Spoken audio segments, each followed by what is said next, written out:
You are listening to the Fly the W670 podcast. It's episode 10 of season number 3, Remembering the 84 Cubs. Don't forget to listen, download, review. Most importantly, subscribe to the podcast. Follow us on all the socials.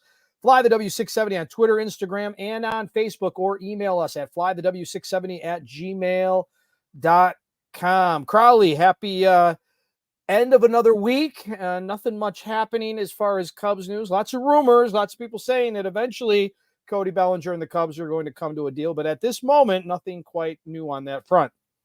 Well, we're going to keep our fingers crossed, and hopefully, like I said, we're given the benefit of the doubt, and hopefully something still gets done before pitchers and catchers report February 14th. Yes, early happy Valentine's Day, I'm sure. Crowley, it's hard to believe, but this season marks the 40th anniversary of the 84 Cubs. When the Tribune bought the Cubs back in 81 and brought in Dallas Green, the Cubs were drawing less than 10,000 fans a game. You had a chance to interview Bob Ibach, Cubs PR director from 81 to 89, about the magical season and some of the behind-the-scenes stories. Joining me now on the Fly the W podcast, I'm happy to be at the Cubs cave of Bob Ibach. Bob was the Cubs PR director from 1981 until 1989. And Bob, we were talking earlier, they just had the big 1984 reunion, and it is the 40th year since that magical team. Does it feel hard to believe that it's been that many years? Well, having just turned 75 years old, Paulie, as I said, it feels it sometimes, but what great memories. I mean, just a magical season. And I'm looking forward to the reunion this year with some of the guys coming back. They're all like brothers, fraternity brothers. You hang around with them on airplanes and field trips and everything else and go to the ballpark every day. And it's nonstop. And in PR, you don't have any off days. I mean, Ned Coletti, my assistant at that time, and later became the Dodgers general manager. Ned was my right-hand guy along with Sharon Panazzo. And we worked every day. When the ball club had an occasional day off, we were still in the office catching up with statistics, lining up interviews. And after Sandberg's magical game in June, it just became a blitz. I can imagine. Now, you caught the baseball bug early. You just happened to go to a pretty cool first game. Why don't you tell our listeners about your first game that you've ever went to? Well, It was a perfect game because Don Larson pitched in it in the World Series 1956 against the Brooklyn Dodgers. My dad, we were living in the Bronx for about 9 years. He got a couple tickets at last minute. We got there about the second inning. And I was only about, 9 years old at the time. And the things I remember was the countdown in the stands, the buzz, and of course, Yogi Bear doing the bear hug on him when it was all over at the last out. But it was a magical thing. In those days, I was a big Yankee fan and a Mickey Mantle fan. My dad would get us 50-cent tickets. We sit out in the bleachers, and probably for a total of $6 or $7, we'd have a couple hot dogs, get down there on the subway, and see a doubleheader on Sunday afternoon. So that was my start in baseball, and I kind of got the bug from there. Yeah, I can completely understand. You got to work as a sports writer covering the Washington Senators and the Redskins in the 60s. So you got to Ted Williams, legendary manager of the Senators. Everyone remembers his playing days in Boston. And then you got to be with the Orioles in the 70s. And then you became a sports editor in Philadelphia. And that's where you happened to meet a very famous person in Cubs lore, Dallas Green. Tell us about your interactions with Dallas in Philadelphia. Well, I was the sports editor of the Philadelphia Journal, and covered a lot of hockey up there with the Flyers, some Eagles games, 76ers, and of course the Philadelphia Phillies, the great Mike Schmidt team. And Dallas was the manager of that. And in 1980, they won the World Series, and they beat Fry's team, and it was amazing victory for them. It just turned the city upside down. And he and I became good friends. I wrote one of my 5 books, The Comeback Kids, that year. And it was just a fun story to write. Larry Bowa was on that team. And Vukovich was a player at that time. Didn't play very much, but because he only hit under 200. I used to kid Vuk about that. But he got the ring. Lee Elia was the third base coach in that team. So when Dallas came to Chicago and was hired as a general manager in late October of 81, he calls me up on the phone one day and he says, "Hey, Ibach, get your butt out here to Chicago. I want you to be my PR director. And I said, Dallas, I'm a newspaper guy. I do radio. I said, I've never done public relations. The PR guys that I've always dealt with, you buy a couple guys some steaks and beers, and I guess that's what you do. He says, no, there's more to it than that. He says, get on a plane and get out here. So I came out. Frank Maloney, who then became the ticket manager, he and I were introduced at a press conference in November, and we were one of the first two hires of Dallas Greens on the administrative level. And I quickly found out how interesting and how difficult being a PR director of the Chicago Cubs would be. My first press conference was set up. We were going to have a new uniform for the Cubs that year, and we had just gotten Fergie Jenkins to come back with us, and Fergie was going to model it. And we went down to a downtown, I think it was the Hyatt Regency, and had our introduction press conference. Well, they put a big banner up in the back of the room, building a new tradition, which Binghampton, our marketing director, had come up with. That was our slogan. And Barney Sterling was the guy that was in charge of cinematography and things. But Barney went back to the 40s. And they said, Barney, I'm going to need some footage on Fergie that we can show. And that day, can you come up with something? Nah, not a problem, Bob. Well, Barney was in his middle 80s. So we get to the theater room there, and there's a big screen, Paul, coming down from the ceiling, but it never would stay all the way down. So my marketing guy, Buck Peden, who used to be with the White Sox, I said, Buck, you got to stand behind here and hold this thing down so that it doesn't fly up into the ceiling. Barney's out with a reel-to-reel projector, and I should have been tipped off there that something was going to go awry, because as the thing's spinning and he's showing some old film clips of Fergie. Well, it was a pitching clinic where Fergie would come to a stop, look over to first base, check the runner, and then stop and do it all over again. This is not an action thing. So I'm thinking, oh my goodness, what am I going to do now? This is not really a film on Fergie. Well, the words weren't out of my mouth when the projector went sideways. Barney, unfortunately, had a stroke that day. Oh, no. The projector starts landing on top of him. The screen is going wacky sideways. I don't know whether to run or keep on holding down the screen to help Buck. And I see in the back right-hand corner, Fergie's putting up his pants among two waitresses back there to get into his uniform. He thinks I'm motioning for him to come up. He's zippering up his pants as he's walking up to the stage. And I hear Buck in the background. I got my tie caught on here. I said, you got to help me. I motioned, I think, to somebody else. You better hang on and get Buck here, because I got to go get Barney on the floor with the projector spinning around. And now Fergie thought I gave him the hand sign to come on in. It was a parade from a circus. And I thought to myself when the day was over, so this is PR.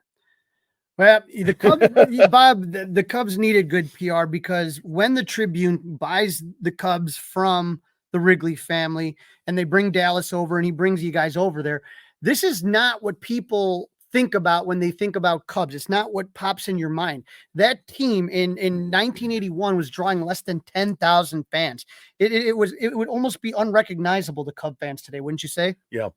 Where my office was when I first came there was we were actually outside. We had to go up a little stairway, and the outside we were in the basement, or not the basement, I would say on the lower concourse. It was a small room. There were about 6 of us in there, along with my secretary, Ned Coletti, myself, and 2 other people. And it was shoulder to shoulder. And in the cold weather, and it was a heck of a cold winter that year, it very rarely got above, I should say, 20 degrees. My car, I remember, froze in the hotel that I was staying at, and I couldn't get it out till we got back from spring training. But it was a tough time getting everything done. We had to get the media guide printed and get it ready for spring training in the middle of February, and doing that. And it was just, there was a lot of things going on. And I remember when we finally moved upstairs and got into a bigger office, somebody told me, oh, that was the office that after all the Cub games back in the 70s, Mr. Wrigley would invite employees in there for cocktail hour. And I found out why I had a sink in the back of my office there, what it was used for, and a refrigerator. So it was like their theory was back in those days, if we could just play 500 ball to June, we'd sell enough tickets for beautiful Wrigley Field in June, July, and August, and September, and that would be a successful season. If we happen to win more games than we lost, hey, that's okay. But Right. nobody put emphasis on winning. And that's where Dallas Green was someone that was extremely competitive. Oh, yeah. And he kind of came in and he ruffled some feathers probably a little bit early on, but he had a desire to win. And so obviously when he comes here, he wants to bring people that he trusts, and he goes to the Phillies organization, bringing you from Philadelphia, and then from the Phillies, bringing Lee Elia, who we're going to talk about Lee a little bit more a different time. Yeah. But John Vukovich is a coach. Billy Connors came over, yeah. Billy Connors. And then he starts to kind of mold this team a little bit and starts to make a lot of trades. And Bob, when I'm going through from like the end of 1981 to 1984, and you see the amount of turnover that Dallas kind of pulled off, it's unbelievable. He trades Mike Krukow and cash to get Keith Moreland and Dickie Moles in December of 1981. And then in a trade that could arguably be considered the greatest trade in Cubs history, he swaps shortstops in January of 1982 with the Phillies. He trades Ivan DeJesus for Larry Boa and, a throw-in player, a third baseman named Ryne Sandberg. Yeah, Sandberg had come up with the Phillies at the end of the previous season and shown a little bit of talent there in Philadelphia. And Dallas remembered that. And I remember being in the room when he was having the negotiations with the Phillies general manager, Paul Owens, who was nicknamed the Pope. And the deal originally was going to be DeJesus for Boa and a throw-in. And Dallas kept on saying, I remember him on the phone, nope, I want Sandberg. Nope, I want Sandberg, or there's no deal. And he wore him down. And finally, Paul Owens threw in Ryne Sandberg, and that's how we got Rhino. And he became our third baseman in the 82 season, played exclusively there because Bump Wills was our second baseman. But Rhino, at the end of the 82 season, here's how he got over to second base. Lee Elia called for a workout on an off day in September. Well, the ball club was going nowhere. We were under 500, and the guys weren't too happy coming into Wrigley Field because, as you know, in September, it can get pretty chilly. So he's going to have a workout, infield grounders, go over some fundamentals and everything else. Well, Bump wasn't happy to be there. He had gone across the street to where McDonald's was and bought a couple of cheeseburgers and put them in the back of his pockets of his uniform, walked across the street, and resumed coming in to take the workout. Well, that didn't sit well with Lee. And as we found out later on in the 83 tirade, he blew his gasket. And he told Dallas later on, he says, he's never playing second base for me again.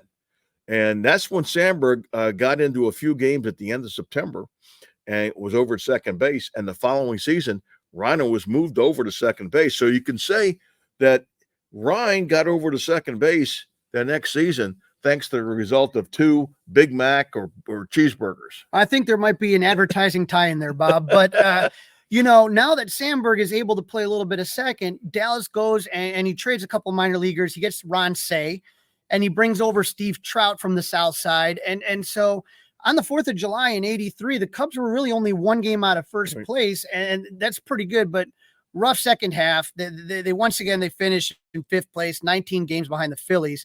Elia's let go, and then Dallas decides to go and hire Jim Fry. And as you kind of mentioned a little bit earlier, Dallas managed against Fry in the 1980 World Series. It was Royals versus the Phillies. Yeah. And, I had a hand in a small hand in bringing Jim Fry over.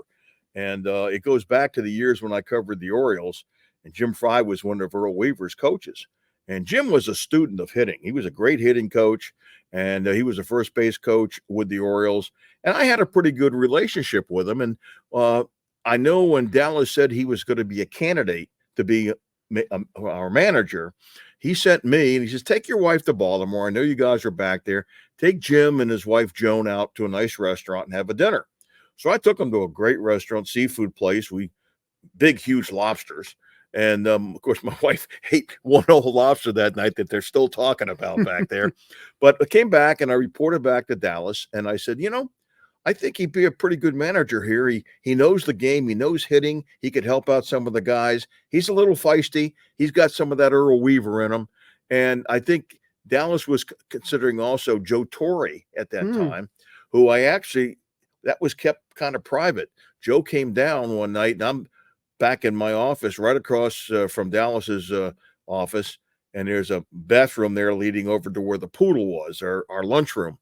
So I go in there to take a break, and in walks in this guy, and I look over, and it's Joe Torre. And I said, Joe, what are you doing here? And it was 8 o'clock or 9 o'clock at night, and Dallas probably thought nobody else was there. He was sneaking them in. And he says, I'm here to see Dallas. I said, oh, okay, I'll let you go. Looking for that manager's job, huh? And he didn't get it, and Jim Frey did. And that's how Jim Frey came to the Chicago Cubs. All right, so Jim Frey's over to the Cubs. You know, there's a couple moves that happened in the offseason. There's a 3-way trade to bring over Scott Sanderson. Richie Hebner was signed as a free agent, but spring training did not go really well for you guys in 1984. It did not look like it ended up. Oh, that was a disaster. I mean, we lost 13 games at one time out there. I think we entered 20-7. We won a few games toward the end, and everybody was kind of we broke from Mesa at Hohokam Park and coming back to Chicago. Well, no, we did not come back to Chicago. We started on the West Coast in San Francisco, and we played the Giants. Then we played the Dodgers, and then we went over and played San Diego. We came back, I think it was a total of 5 games. And I thought, this is going to get off to a bad start. We lost the first game, but we came back from that road trip. I think we were 1 game under. And for the rest of the season, we never fell under 500 again for the entire season. It just took off from there. And, of course, it really took off after that June game against St. Louis. Right. Like you were saying, 7-20 to finish spring training. You let go of Fergie Jenkins at the end, and he's only 16 games shy of winning 300 games.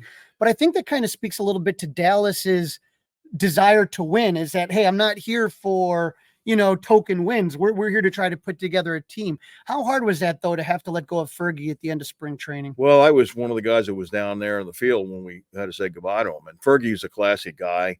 I've always loved the guy. And he took it. But it was tough because when you see that's probably the writing on the wall, you're not coming back anywhere else. I've been part of sometimes, and my son, who's now the assistant general manager with the Tampa Bay Rays, tells me it's tough when you're telling somebody they're no longer employed or you're sending them back to the minors. Those are tough conversations because it affects their whole family. And it's a tough business. You don't see that. The fan doesn't see that, but you're dealing with players' lives and their families. And when you have to make decisions like that, you do.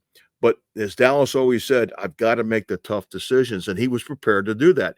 Dallas on the outside to the public looked like he was a rough and tough guy. He was a teddy bear. One thing I always loved about Dallas, he was a family guy. He always asked how your family was doing, the wife and the kids. And he was always, giving you a pat in the back, or he would kick you in the butt. And there were times Dallas came up to me and he says, Bob, I'm never going to ask you to do something I wouldn't do myself. And the thing I admired about Dallas Green, he goes back, he pitched in the major leagues, didn't have a great record, with the Phillies or the Senators or whatever back in the 60s, but he had a good fastball and he had a great arm till he got hurt there. But he also was in the scouting department with the Phillies. He moved up into like a scouting director's position there. He became the manager. So he once said to me, he says, you can't BS me. I've been at every turn in this game and I know what it takes. And he looked at me, he says, Bob, I'll never get on you, but my motto is whatever it takes, whatever it takes. If you want to go out and play golf in spring training and you get all your work done, bring your golf clubs out there. I don't care, but you better get your job done. And he was a big John Wayne. When he come into a room with that shock of white hair and his big frame, you knew he meant business, and he set the tone for the organization. Well, not a lot of people believed in 1984. Everybody from the Chicago papers to Sports Illustrated, the New York Times, they have the Cubs finishing last in the NL East. And Dallas knew that another move needed to happen. And so he went dipping back into the Phillies. He trades Bill Campbell and Mike Diaz for Bobby Dernier, Gary Matthews, and Porfi Altamirano.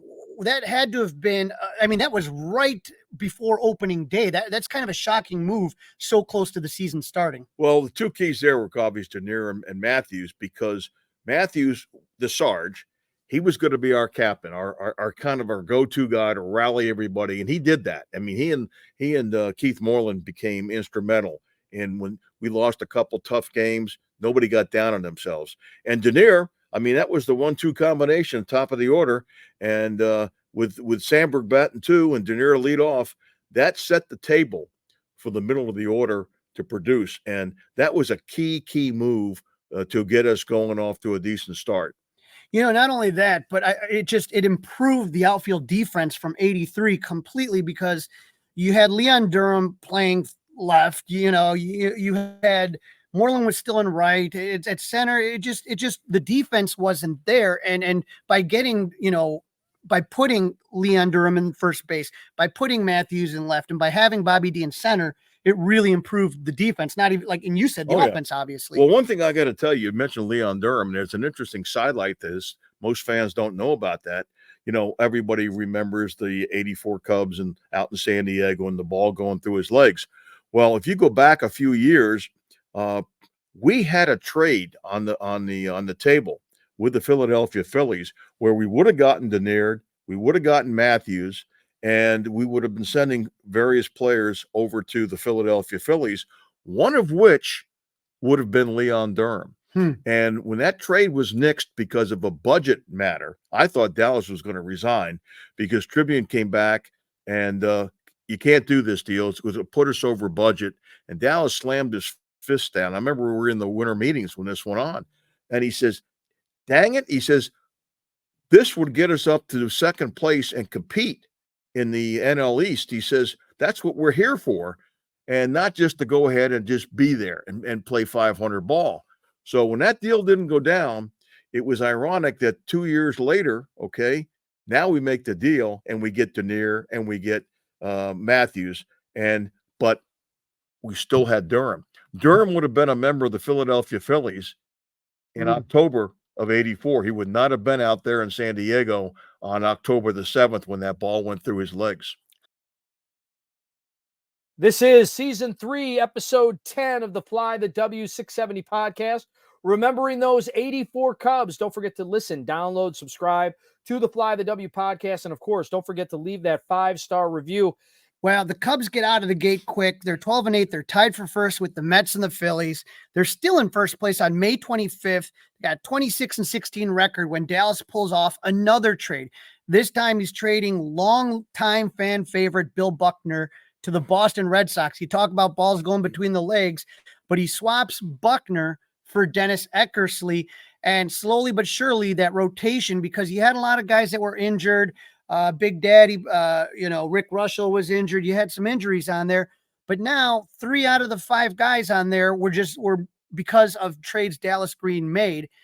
And when Dennis, that had to have been really hard to lose someone like Billy Buck, who was beloved by the fan base in Chicago and by his teammates. Yeah, Billy and I were pretty close, and Billy could be very moody at times when he didn't get his hits that day.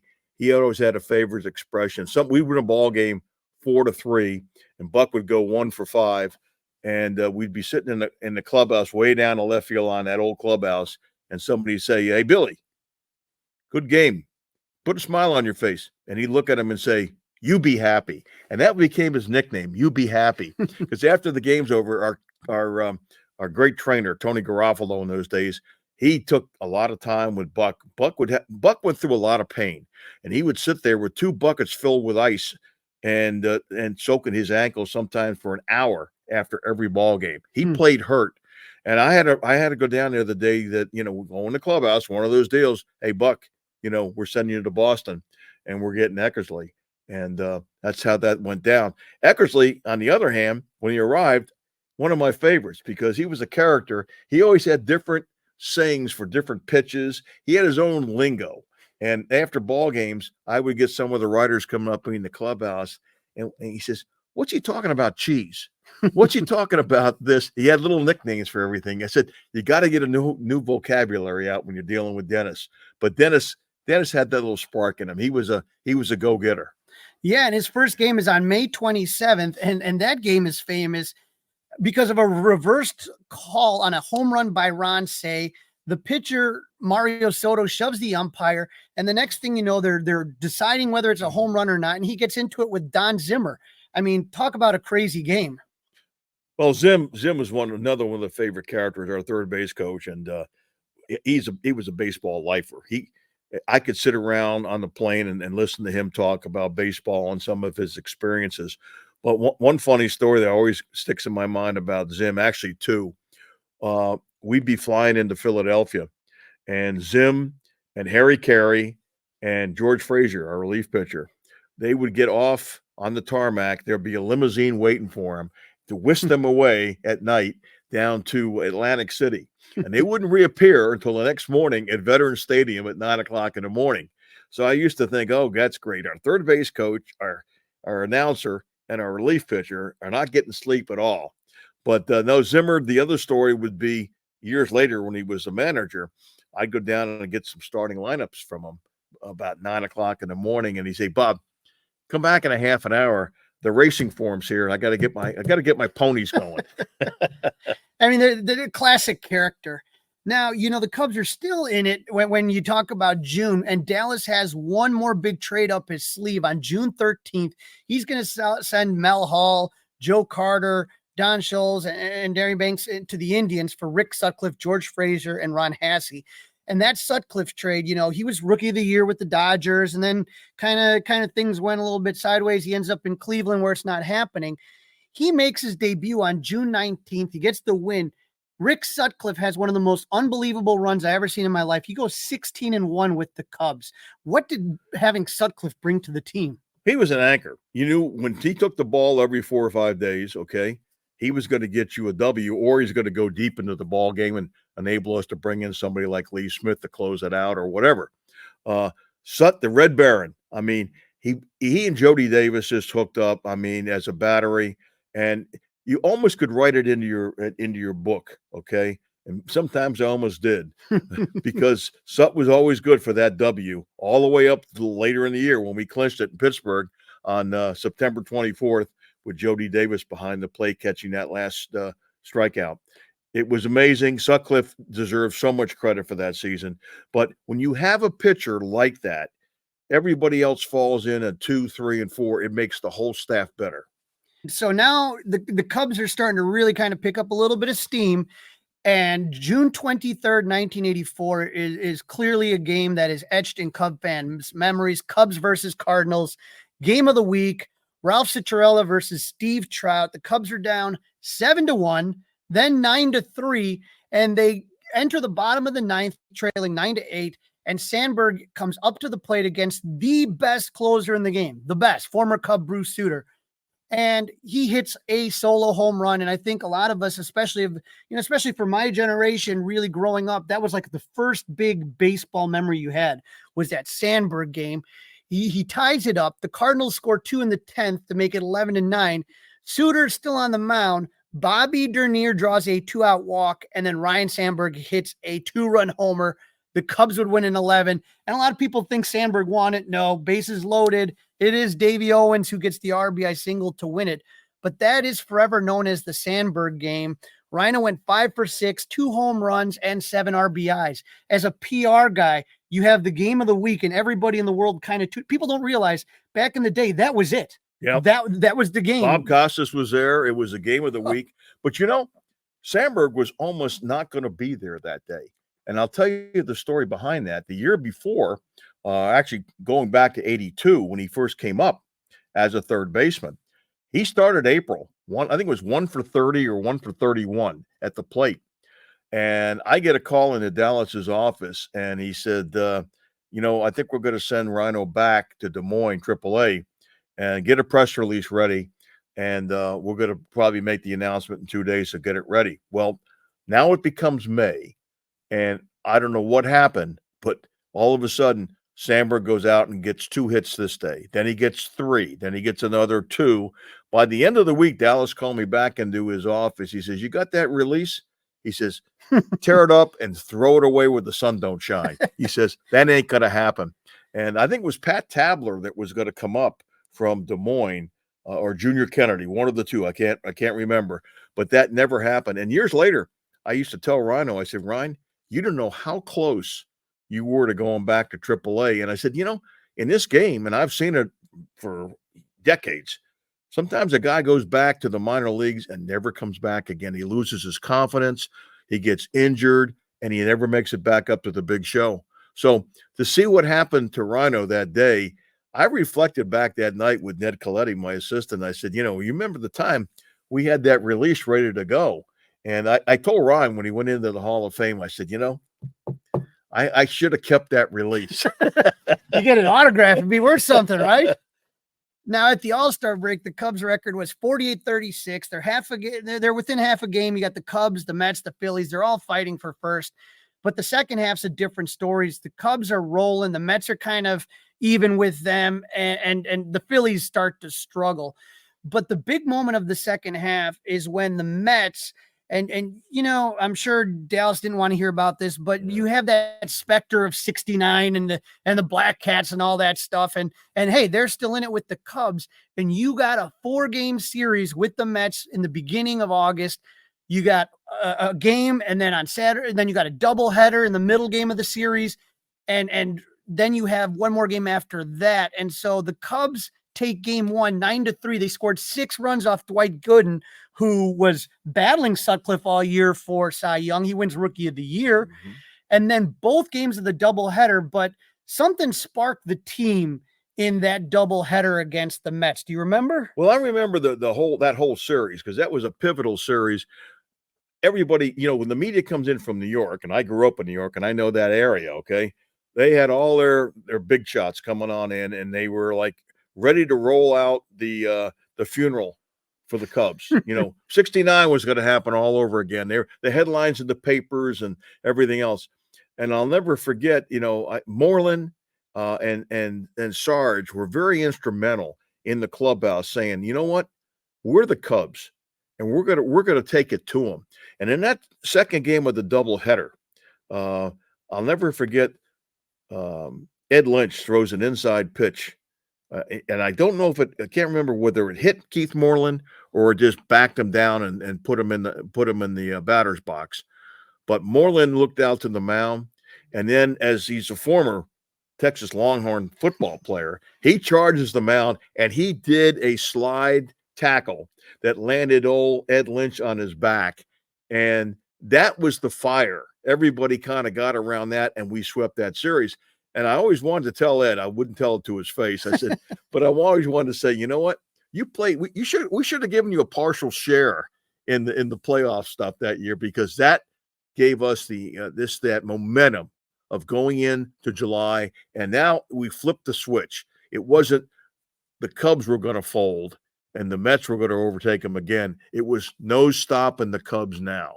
Yeah, I mean, when that series started, the Cubs were up half a game. And when the Mets left, they're down 4.5 games, and the Cubs don't fall out of first for the rest of the season.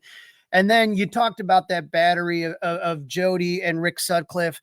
I mean, who else would you want on the mound on September 24th, 1984? The magic numbers at 1. You're going to make it for the postseason for the first time since 45. Do you remember the atmosphere? It was more Cub fans than Pirates fans on that night. There were in the stands. I remember that ninth inning. I remember that last pitch that actually was right on the black of the plate. It wasn't dead. Jody caught it, and then the rush, and everybody's pouring out.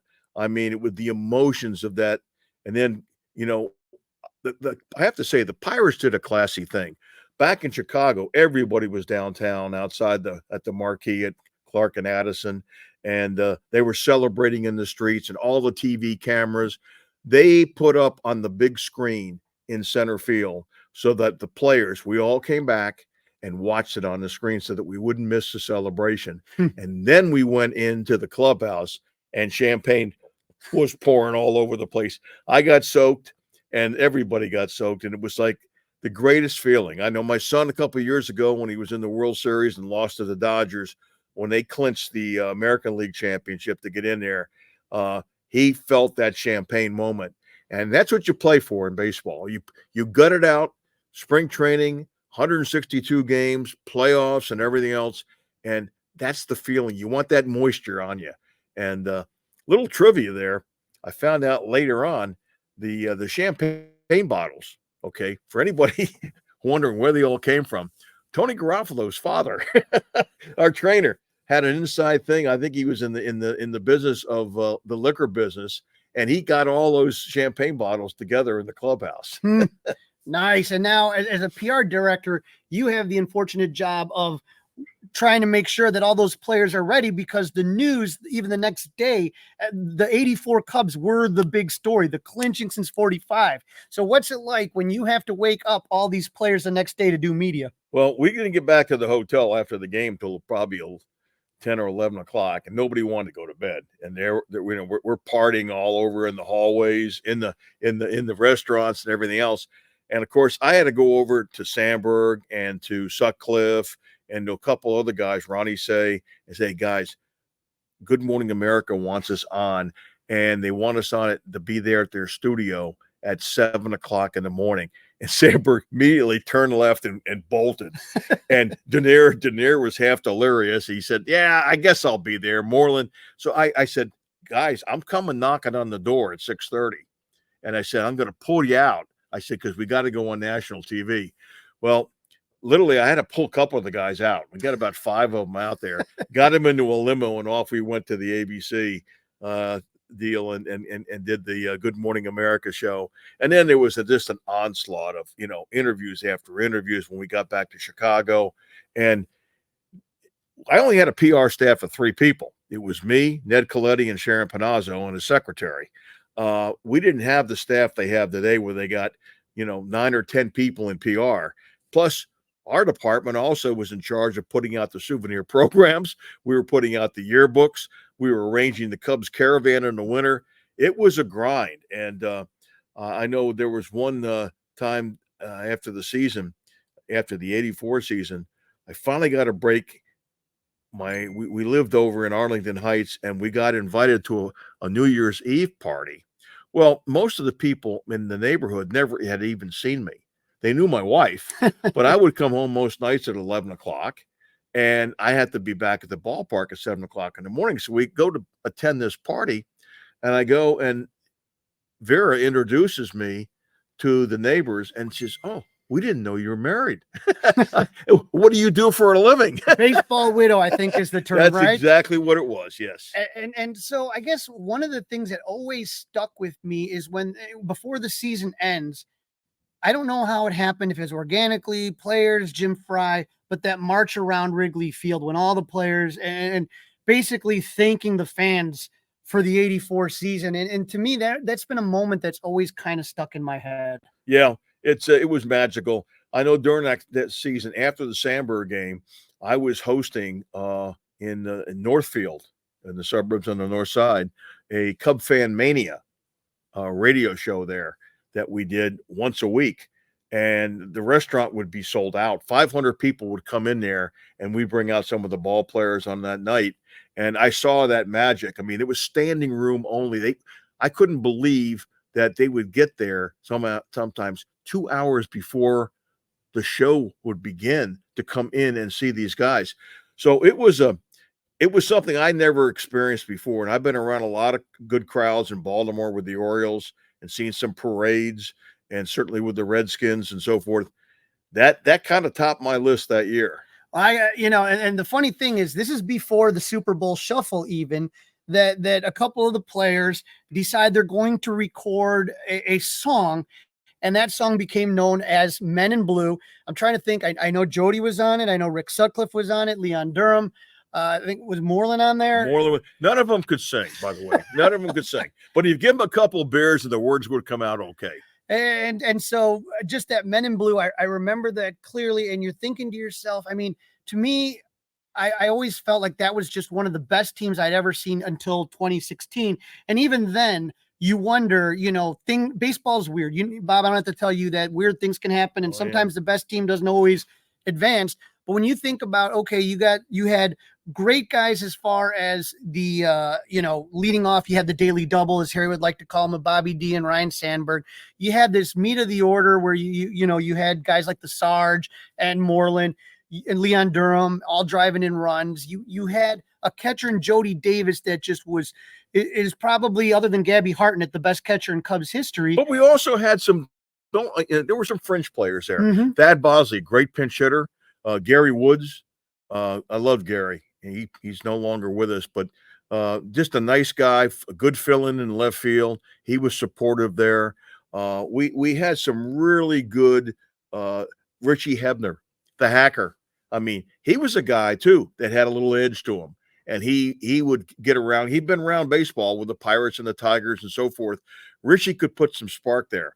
And as he used to tell people, he says, "I'll bury you." And of course, in the off season, he actually did bury a few people because his father ran a funeral home and Richie dug graves. Episode 10 of season 3 of the Fly the W670 podcast rolls on. Don't forget to listen. Don't forget to download. Don't forget to subscribe to the Fly the W podcast. And don't forget to leave those 5-star reviews. One of the things that sticks in every Cubs fan in '84 is when before the game would start, "Go Cubs Go" by Steve Goodman would play. And that became synonymous with the '84 team. And I think people kind of forget that Steve, he was battling cancer for many, many years. And he wrote kind of a cheeky song, the dying Cub fans' last request, that had the lyrics, the home of the brave, the land of the free, the doormat of the National League. But then to have "Go Cubs Go," which I believe a couple of Cubs were also background on that. They really thought they could sing, Bob. And it was really special. And then as the story goes, the Cubs are going to be playing in their first postseason game since 1945. And the idea was that Steve would sing the anthem. And unfortunately, he passed away right around when the Cubs clinched. But his very good friend, Jimmy Buffett, pinch hit for him and sang the anthem. And that had to have been just a very, surreal moment. I guess. Was. I still hear that song today, and it gives me goosebumps. I immediately cheer up. Mm-hmm.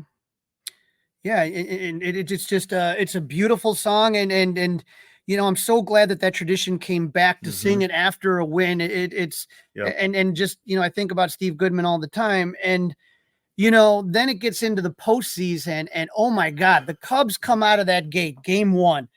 Rick Sutcliffe not only dominating on the mound, the guy hits a home run. Bobby D hits 13-0, and then we win that ball game at Wrigley Field, and then we come back behind Steve Trout the next day and win that game. Now we're going out to San Diego, and all we have to do is win one game of the 3 that we're going to play out there. And to this day, one of the things that after they played the first game and we lost, okay? Then there was a day off in between game 3 and 4. And 2 of the wives, Joan Fry and Dallas Green's wife, Sylvia, they wanted to go ahead and it was a lot of wives and kids on the trip. We were going to go to the San Diego Zoo and the SeaWorld and Larry Boas and I have talked about this before, and some of the other guys. After that, we lost game 3. We just wanted to go back to the hotel by the pool, talk baseball, sit around, maybe have a beverage, and think about game 4. No, we were out there walking around, looking at giraffes and elephants and doing all that stuff. And then we go to game 4. And of course, Steve Garvey had some things to say about that. We lose that game. Now we're going to game 5. And that when that ball went through Leon's glove, we had that lead earlier in the game. I thought we really had it. I'm a very superstitious person. And I remember in that game around the 5th or 6th inning when we were leading, I got called down and by the National League and said, "You got to go down with the Oshkowana, our clubhouse guy, into the clubhouse and help where we're going to have the ceremony and everything else." And I said to Ned, "Ned, hold the fort here. I got to go down there. I don't want to go." I got in an elevator and I said, "I'm not happy going down here because this game's not over." Get down there, and sure enough, I could hear the roar of the crowd. I got back up there just in time to see the ball hit through Durham's glove underneath. And I remember Dave Van Dyke, who was a writer in those days for the Chicago Sun-Times and was the Baseball Writers Association of America president. We had spent the first day out in San Diego putting together the master seating arrangement for the media for the World Series against the Detroit Tigers. And I think for the first 2 or 3 hours, we only could decide on one person and where they're going to sit. And that was, we had a gentleman back in those days who was blind. We ended up putting behind one of those pillars because it wouldn't make a difference to him. Okay. Bob Greenberg, God bless him. Good guy. And for the next 2.5, 3 hours, we sat there drinking bourbon, trying to figure out where all these people were going to be put. Well, we finally ended up getting the thing together. I folded the big sheet, kept it in my attaché case. I had it with me up there in the press box in San Diego. Dave walks over to me in the 8th inning. He says, "You got that sheet?" I said, "Yeah." He said, "Let me see it." He grabs it and folds it up, takes his lighter out, and makes a torch out of it up there. And I said, "Oh, God, all that work we put in and all this." So now we go down into the locker room afterwards. And right down the hallway was where the Padres locker room was. And we could hear all the cheering and the jumping up and down. And Dallas and myself and John Cox, our assistant general manager, and Ned, myself, and the players, we're just sitting in there moping. Some guys didn't even want to take a shower. And we're sitting on the trunks that Yosh has for the equipment and just sitting there staring at each other. Well, we finally got on the bus, and they're banging on the signs on the side of the bus, and they're singing and chanting and everything else. We get to the airport, get on the plane, and nobody says a word on this plane. I mean, you could have heard a pin drop all the way back to Chicago. We landed O'Hare at about 4 o'clock in the morning, and there were 5 buses that were taking various players at different places. So our bus, and I had Sandberg in there with Bo and a few other guys, we were going back down to Wrigley Field where the parking lot was across the street from where the firehouse is to get our cars. We get down there. It's about 5 in the morning. And all of a sudden I see the lights go on in the firehouse. Out is about 150 to 200 people had stayed the whole night with bed sheets. And they unfolded these bed sheets, and it had hearts on them, and it says, "We still love you." Well, Boa looked over at me. I still get teary-eyed about this. He looked at me. He said, "Bobby," he says, "we let a whole city down, didn't we?" And we just stood and cried. We stood and cried there. And the next day, I had to go into the office, and everybody was in there. We just passed each other in the hallways. Nobody said anything. The next day, same thing. Nobody said anything. And on the third day, Dallas Green called for a meeting in the lunchroom. He got the staff together in there, and I'll never forget. He took his fist, banged it on the table. He says, "Guys, we had a hell of a season. This isn't over yet. We're going to go out in 85, but we got to get back to work. Sitting around here moping isn't going to help anybody. Let's get to work and get it done." He was that coach, that leader. So from that point on, we went out and did that. And if you remember, the 85 season got off to a good start. We were in first place by the middle of June, and then every one of our starting pitchers went down. All 5. All 5 of them. And by the middle of July, we were fighting for last place. It was a gut punch. But I will say that 84 Cubs team put forth a platform for later day Cub fans, and it built up from the minor league system with Gordy Goldsberry and with Dallas Green, and what that ball club did. It got us on the map, and it got people believing that the Chicago Cubs could one day be a World Series champion. And I'm so happy that I still am alive, and I saw that happen in 2016. I kept the bottle of champagne from that season, never opened it over all the years. And the night they won in Game 7, I popped that sucker open. I bet it never tasted so sweet. Oh, it still tasted good. And then you think about that 84, Sandberg wins the MVP, Sut the Cy Young, Sandberg and Dernier Gold Glove, Jim Fry Manager of the Year, Dallas Green Executive of the Year.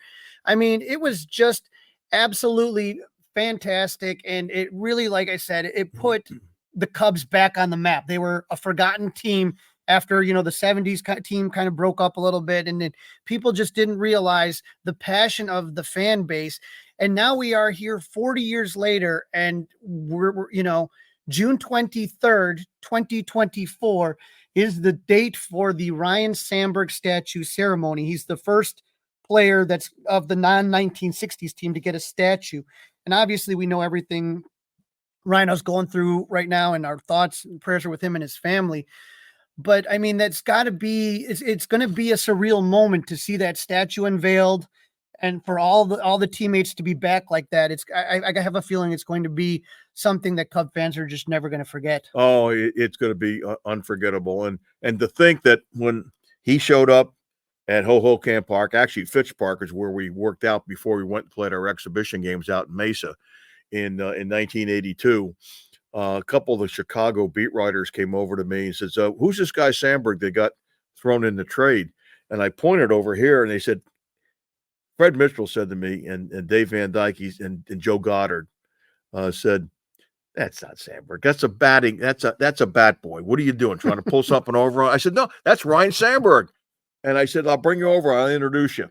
And that's how I got Sandberg to do his first interview, which his nickname was Gabby because he didn't talk very much.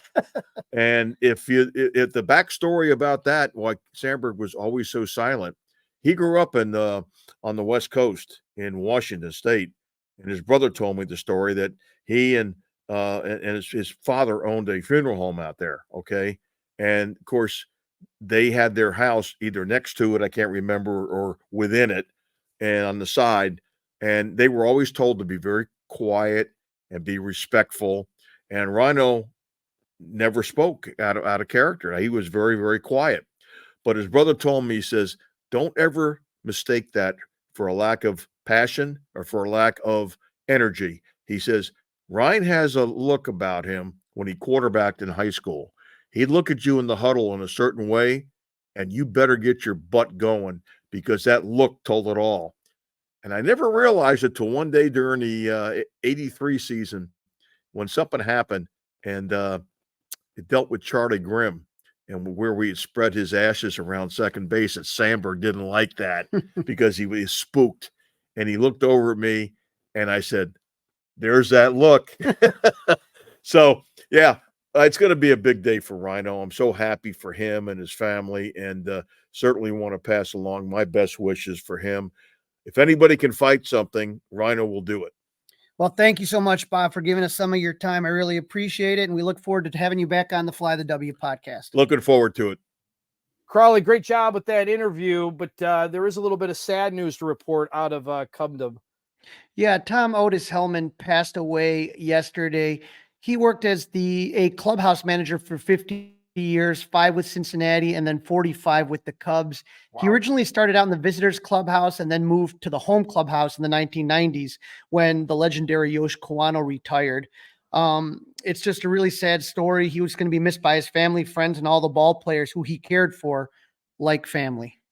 Yeah, I saw Tom Ricketts on social media saying that they lost a really great member of the Cubs family. So nice to see him pay his respects. Crawley, that's a wrap. Don't forget to listen, download, review, and subscribe to the Fly the W podcast. Of course, follow us on all the socials, Facebook, Instagram, and you can email Crawley and I, flythew670@gmail.com. And you can watch us. That's right. You can see Crawley and I on YouTube by subscribing to the 670 The Score YouTube channel. Crawley, have a great week, and maybe watch the Super Bowl, or at least go to a party. I'm going to try, but more than anything, I'm going to be watching my phone waiting for breaking news, which will have it occurs, except on the Super Bowl. Go Cubs! Hey guys, it's Crawley. Thanks for watching. If you enjoyed this video, please don't forget to give it a thumbs up and subscribe to our channel for more content like this. If you want to see more of our videos, be sure to check out our playlist and let us know what you think in the comments below. Also, don't forget to follow us on social media to stay up to date with our latest episodes. Links are in the description. Thanks again for watching, and we'll see you in the next video. Go Cubs!